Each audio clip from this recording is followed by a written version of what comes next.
Hello and welcome to Randomised Gaming's second look at indie games you should be buying before the service closes. This is our second video. I'm not going to say much before we jump into the game, so I'm just going to let the games play away. And our first game is Aah Impossible Rescue.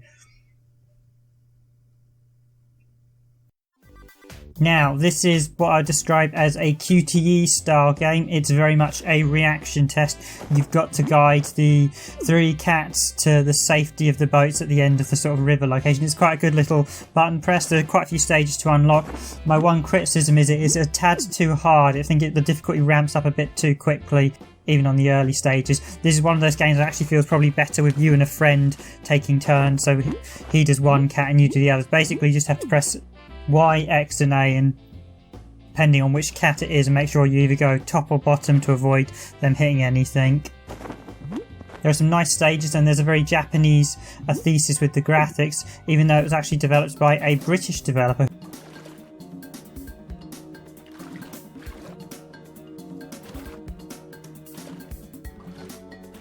As always, I'll include links down the bottom for the various games, and I'll even link to the developer's Twitter for this game. He also did another game under the R brand, and they're certainly both worth a pickup.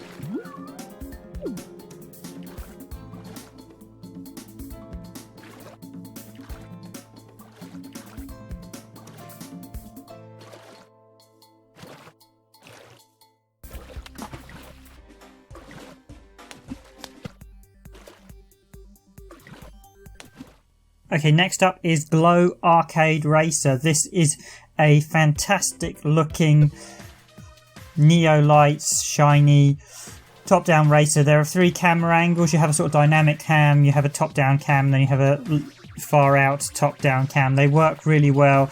The dynamic cam does affect the frame rate slightly, but you can adjust the view, and then you get the other views which don't have as bad frame rates, but it plays really well. It's a really enjoyable top-down racer. I really enjoyed it, and it's 69 cents, I believe, or P for us. I think it's $1 in the US. It is really cheap and well worth it, and looks and plays vastly better than numerous actual retail releases on Xbox Live. Really enjoyed this one. We've already purchased this ourselves. Really good fun. If you like top-down racers, old school stuff like Micro Machines, you'll really enjoy this.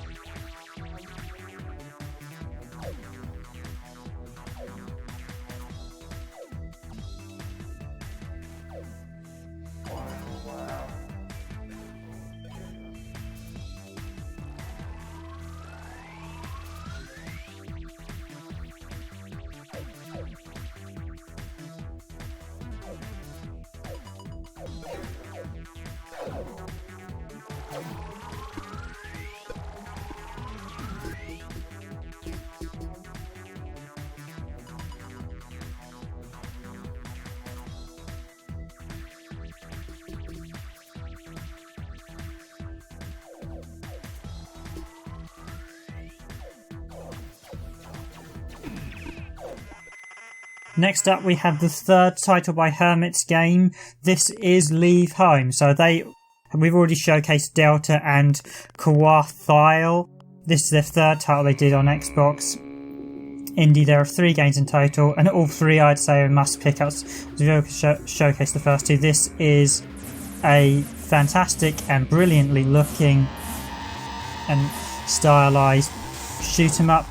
Great fun, really enjoyed it. The trial's actually really short. You only literally get the bit of the first stage. There are 5 stages in total, but cheap prices with all these games. Really enjoyable.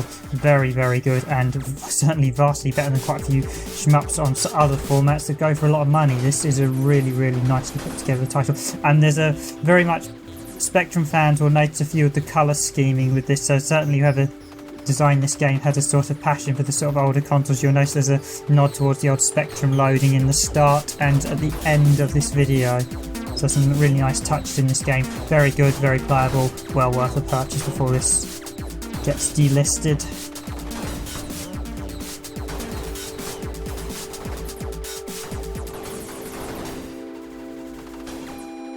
And there's the sort of Spectrum loading screen effect. And this is actually a trial ends. It's a really short trial.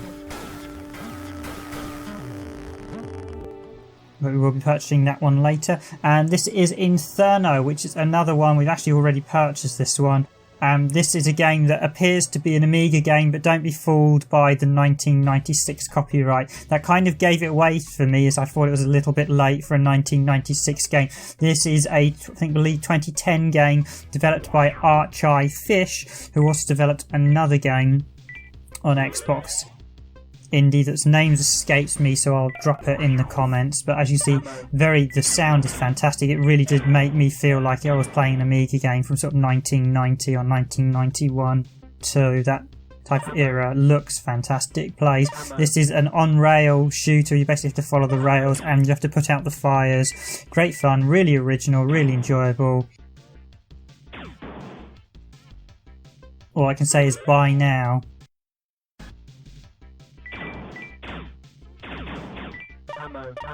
Yeah, some really nice touches. The way the audio crackles and stuff as if it was on sort of a low-res sample. Really well done. Certainly better than quite a few other games I've seen that tried to make them appear as if they're made on older systems, but this one really does feel like it is an old game.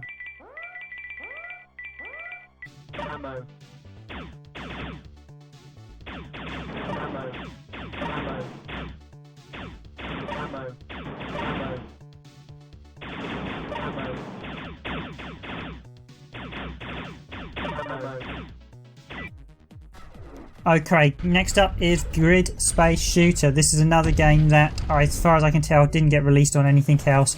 It is a very, very good top-down shooter, fast-paced, looks beautiful, reminds me very much of the iconic arcade game, and sort of one of the first arcade games, Asteroids, but souped up no end.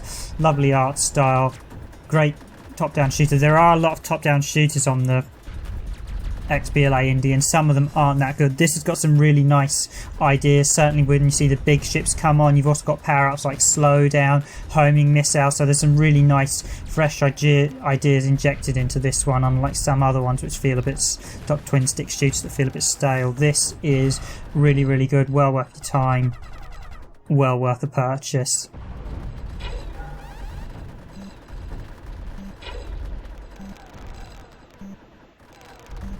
And there's one of the boss monsters. They are really nicely done, these battles with the bigger ships. I always like battling bosses, so when I saw something like this in this game I thought, yeah, this has been really well thought out, well planned. It plays incredibly well. You can swap forms into a glide form to go as faster as this ship as well. But yeah, certainly this is an essential purchase if you like top down shooters or twin stick shooters.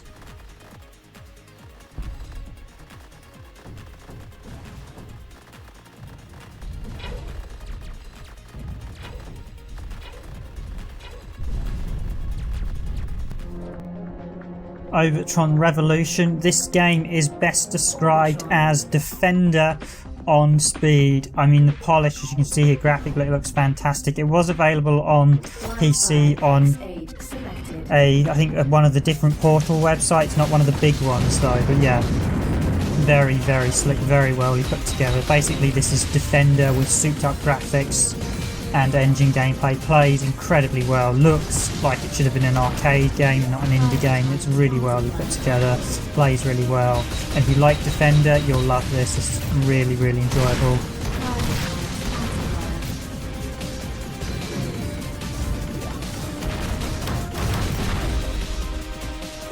Well worth the purchase. Graphically I can think of an awful lot of games on the system that looked a lot worse than this, and this is an indie game and it really is well done.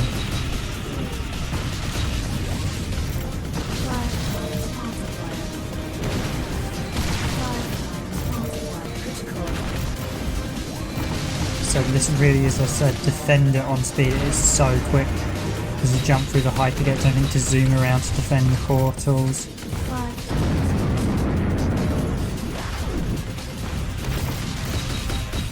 Before everything gets blown up.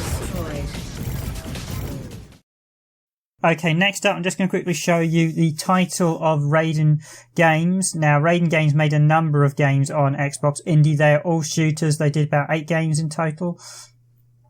I think that's 7 games, actually. 1, 2, 3, 4, 5, 6, 7. Yeah, they did 7 titles, but They are very good looking, very sleek, and if you like shooters you will enjoy them. And I'm going to show you Crossfire 2 here, but if you like this, pick up all their games. They're all well put together titles with some really nice shooting mechanics.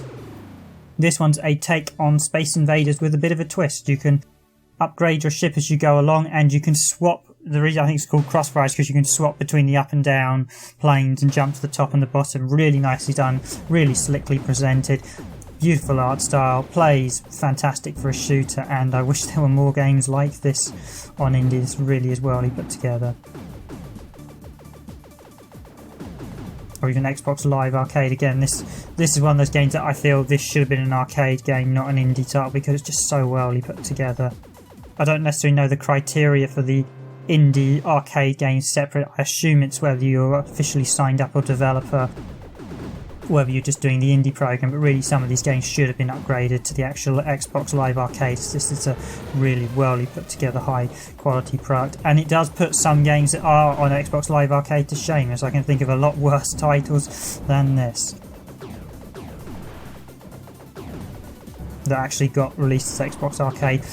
radiangames are still making a lot of good shooters. There are some newer ones out on a few other platforms. They do publish on one of the Portal websites, but quite a few of their games aren't available. Most of their games are available on iOS as well. But if you like this, pick it up as soon as possible.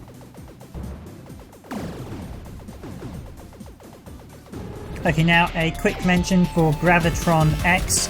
This was released on Steam as Graviton 2, so it is available on Steam as Graviton 2. It's an inertia style flying game. I can't remember the core game this is copied off, but basically there is a core sort of style old Amiga arcade game that had something very similar. I'm reminded of games like Choplifter, but I know the original game it's based on and I can't think of it off the top of my head. Basically you have to destroy the reactor and then get off. You get out of the planet once you blow it up. There are a ton of stages, challenge mode, mission mode. You can rescue the humans as well to give you bonuses. Great fun, really enjoyable. There is the original game on Xbox 360 as well, so there's Graviton and Graviton Xbox 360 or Graviton X. The first game, as far as I can tell, is Xbox 360 indie only, so that one's definitely worth downloading, as the sequel can be bought on Steam. But now I'm quickly going to show you the issue with finding some of the Japanese games. So if you go into search games, as you can't select Japanese characters, it's rather tricky, as with the genres.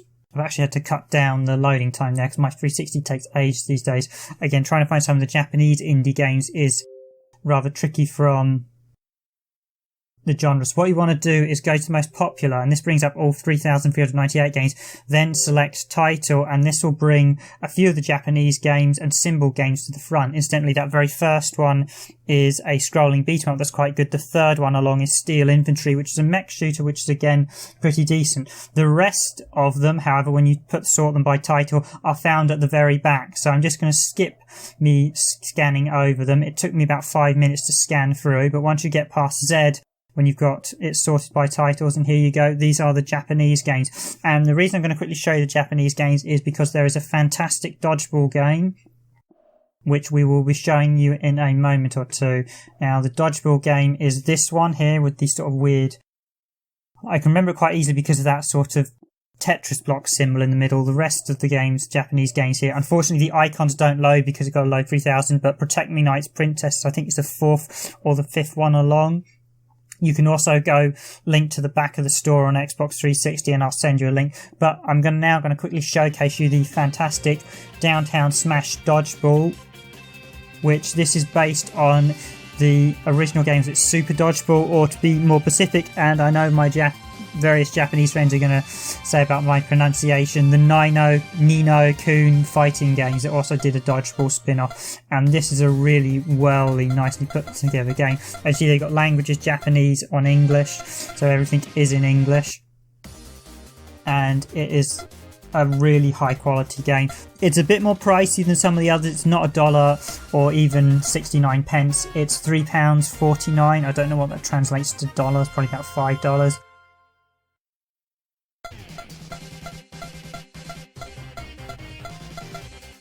but it's very, very well put together, very enjoyable. If you like those classic arcade games, things like Super Dodgeball and the NES games, basically the River City Ransom series is actually the Nine No Coon series, and this is based on that series, so you get the same look.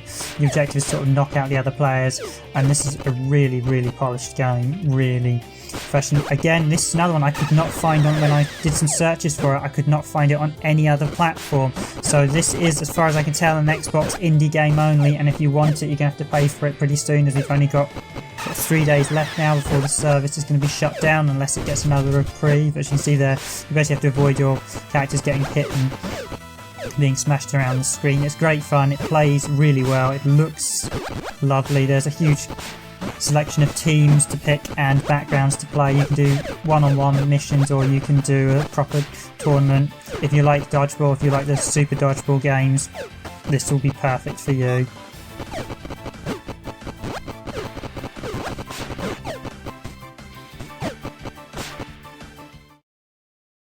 Okay, that's it. I hope you've enjoyed this second part. We will try and see if we can squeeze in a part 3, see if we can get away to as many games as possible. I've really enjoyed playing a lot of these indie games, and I wish we had more time with them.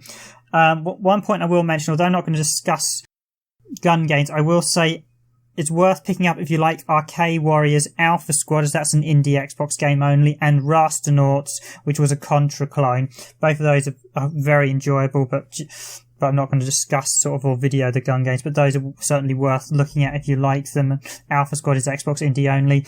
Hopefully we'll squeeze in a part 3. Again, please do tweet, let everyone know about this so we can get the word out, as we do want to try and save as many of these games as possible. Do reblog this, do let people know about this. I am Random Gamer Riven, and thank you for watching again. And as always, like, subscribe and follow to the Randomised Gaming blog.